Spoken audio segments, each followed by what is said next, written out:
Hello friends, RJ വ്ളോഗ്സിലേക്ക് സ്വാഗതം. ഇന്ന് നമുക്ക് കൊഴുവ മീൻ കൊണ്ട് മീൻ പീര പറ്റിക്കുന്നത് തയ്യാറാക്കാം. ഈ ജൂൺ ജൂലൈ മാസങ്ങൾ കൊഴുവയുടെ സമയമാണ്. എല്ലാവരും മീൻ വാങ്ങിച്ച് ഇതൊന്ന് തയ്യാറാക്കി നോക്കണേ. ഇതിനാവശ്യമായ ചേരുവകൾ: അരമുറി നാളികേരം, കുറച്ച് വേപ്പില, ഒരു 5-6 കാന്താരി, 10 ചെറിയ ഉള്ളി, ഒരു 5 ചെറിയ വെളുത്തുള്ളി, 3 കുടപ്പുളി, ആവശ്യത്തിന് മഞ്ഞൾ.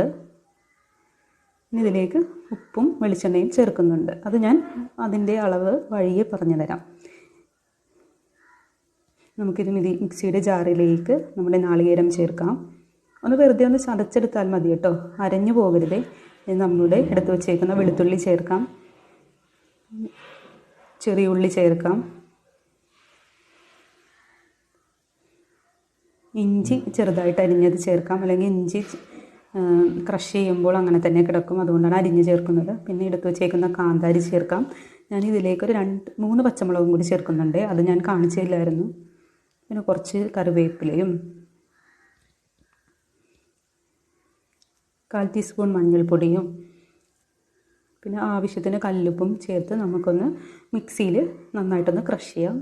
ഇനി ഞാനിവിടെ 200 ഗ്രാം കൊഴുവയാണ് എടുത്തേക്കുന്നത്. ഇതൊരു നമുക്ക് ചട്ടിയിലേക്ക് എടുത്ത് വെക്കാം. ഞാനിപ്പോൾ അടുപ്പ് കത്തിച്ചിട്ടില്ല കേട്ടോ.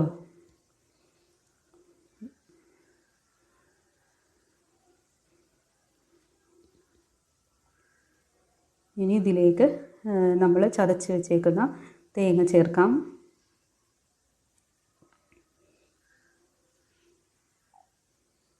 പിന്നെ കുടംപുളി നമ്മൾ നേരത്തെ വെള്ളത്തിലിട്ട് വെച്ചിട്ടുണ്ടായിരുന്നു.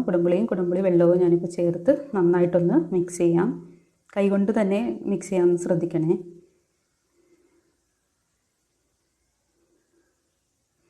ഇനി ഇതിലേക്ക് ഞാൻ ജാറിലേക്ക് നമ്മൾ അരച്ച ജാറുണ്ടല്ലോ, അതിലേക്ക് ഒരു 1/4 കപ്പ് വെള്ളം ഒഴിച്ച് ഒന്ന് ചുറ്റിച്ചെടുത്തതും കൂടി ഇതിലേക്ക് ഞാൻ ഒഴിക്കുന്നുണ്ട്. ഇതും കൂടി ചേർത്ത് നന്നായിട്ടൊന്ന് തിരുമ്മി വെക്കാം. എന്നിട്ടൊന്ന് നമുക്ക് മൂടി വെച്ച് വേവിച്ചെടുക്കാം. ഈ കൊഴുവ പെട്ടെന്ന് വേവും കേട്ടോ. 10 മിനിറ്റ് ആയപ്പോഴത്തേക്കും നമ്മുടെ മീനൊക്കെ തിളക്കാൻ തുടങ്ങിയിട്ടുണ്ട്.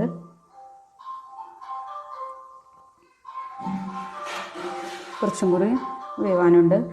ഇപ്പോൾ ഏകദേശം ആയിട്ടുണ്ട്. ഇപ്പോൾ നമ്മുടെ മീനിൻ്റെ വെള്ളമൊക്കെ വറ്റി തുടങ്ങിയിട്ടുണ്ട്. ഇപ്പോൾ നമ്മുടെ മീൻ പീര ഇവിടെ റെഡി ആയിട്ടുണ്ട്. ഞാനിതിലേക്ക് കുറച്ച് വേപ്പിലയും 1 ടേബിൾ സ്പൂൺ വെളിച്ചെണ്ണയും ഒഴിച്ച് ഒന്ന് മിക്സ് ചെയ്ത് കൊടുക്കുന്നുണ്ട്. നമുക്ക് അടുപ്പ് കൊണ്ട് മൂടി ഒരു 15 മിനിറ്റ് വരെ വെയിറ്റ് ചെയ്യാം. നമുക്കിതൊരു സെർവിങ് ഡിഷിലേക്ക് മാറ്റാം. ഇതേപോലത്തെ ചെറിയ ചെറിയ റെസിപ്പിയുമായിട്ട് ഞാൻ എല്ലാ ദിവസവും വരുന്നതാണ്. നിങ്ങൾക്ക് ഇഷ്ടമായ എൻ്റെ ചാനൽ സബ്സ്ക്രൈബ് ചെയ്യണേ. Thank you.